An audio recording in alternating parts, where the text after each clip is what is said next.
So please introduce yourself, what you do, and how you feel about being at the UN at 80 celebrations. So my name is Reka Semerkini. I am former Ambassador of Hungary to the United States. I have worked in security policy, energy security, cybersecurity for 30 years in various positions in government, in business, and in think tank. And I have been teaching security policy at various universities in the US and in Europe. And I am currently working as a Director for Foreign Policy and International Relations at the Equilibrium Institute in Hungary.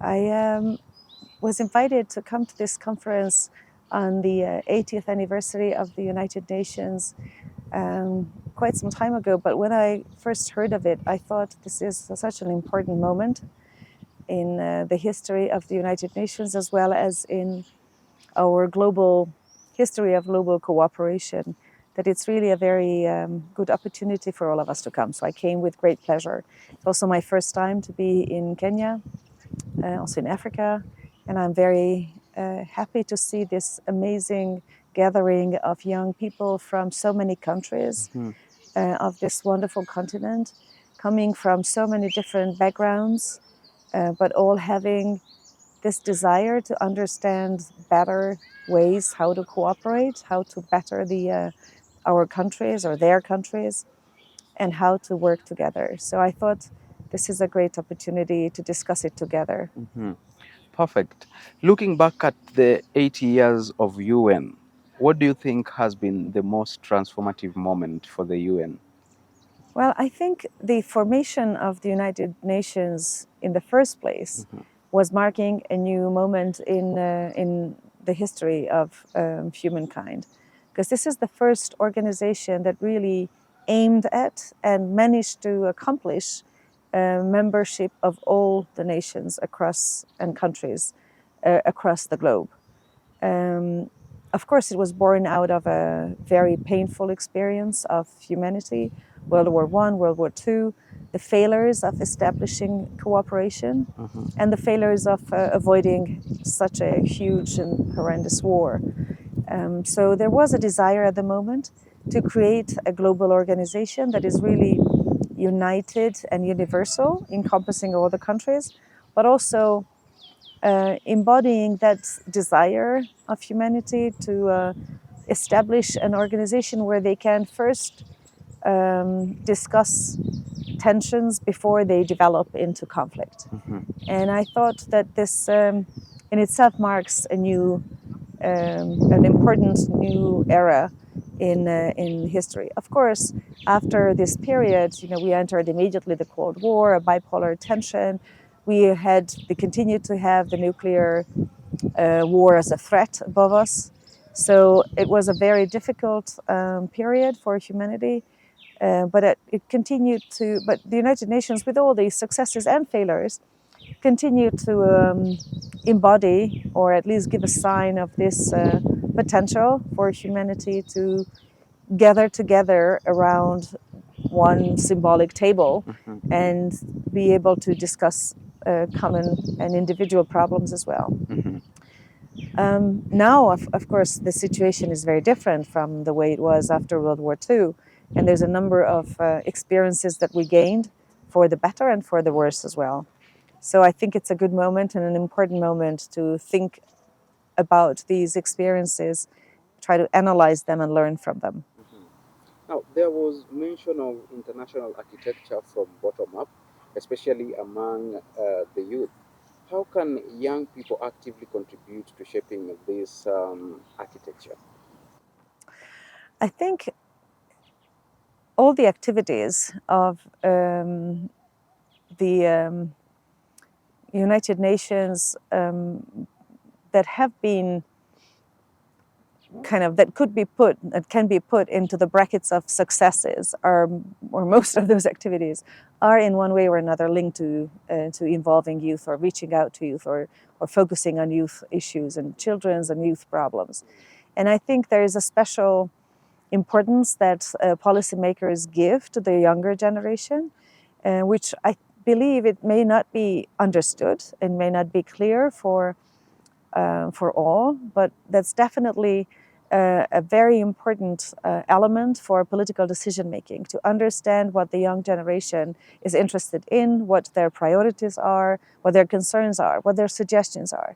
So I think it's underestimated by the young generation themselves oftentimes, but it does exist. And so I believe that if the organizations of these young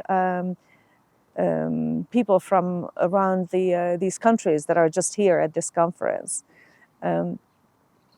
put their thinking together and create a list of priorities, values, concerns that they want the United Nations to focus on, and put it into a document that is sent then to the United Nations leadership, I think they will have an impact for sure.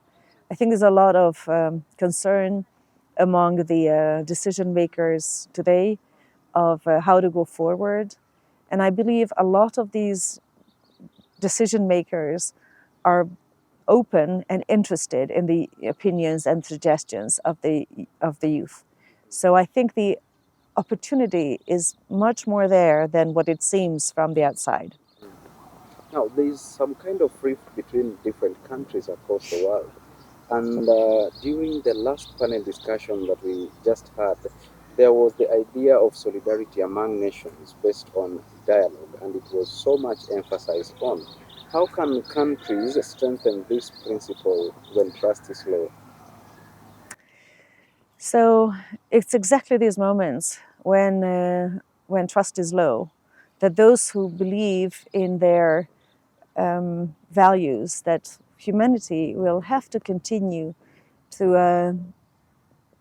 kind of thrive, and that the whole concept of us working together is make our countries and then the community of our countries a better place for the next generations to come, and for our own children and the young generation a better place. And then it's very clear that the concrete suggestions are very important.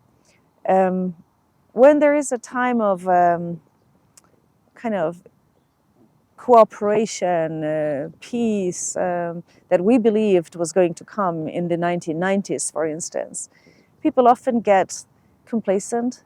They believe everything has been achieved, everything is okay, everything is well on track. And I think that's a very dangerous situation. It's very untrue, because problems remained throughout those decades, but the decision makers were not focusing on them with the pressure, the time pressure that we need to solve them. So I think now, for instance, we have to understand that we have to shift away from traditional concepts of aid, for instance, and understand that a real aid to countries that are suffering from various challenges of poverty, diseases, water, or resources has to go into not just aid itself, but enabling those countries to provide decent living conditions to their own citizens.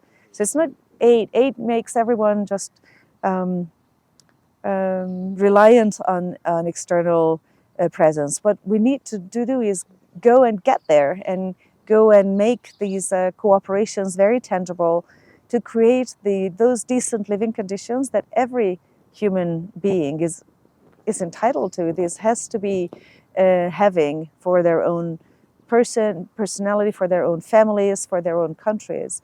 So I think what we have to understand is how to go and help create those situations in every country that make people happy and enjoy their life. So I think this is it's a big task. It's a big mentality shift that we have to go under, but it can only be done if we have a strong cooperation and a strong engagement of the young generation. We need the young people to be leading this. The decision makers have to be open-minded and understanding how to support these efforts and how to create the necessary resources for this to happen. But I believe it has to be based on a very strong involvement of the young generation.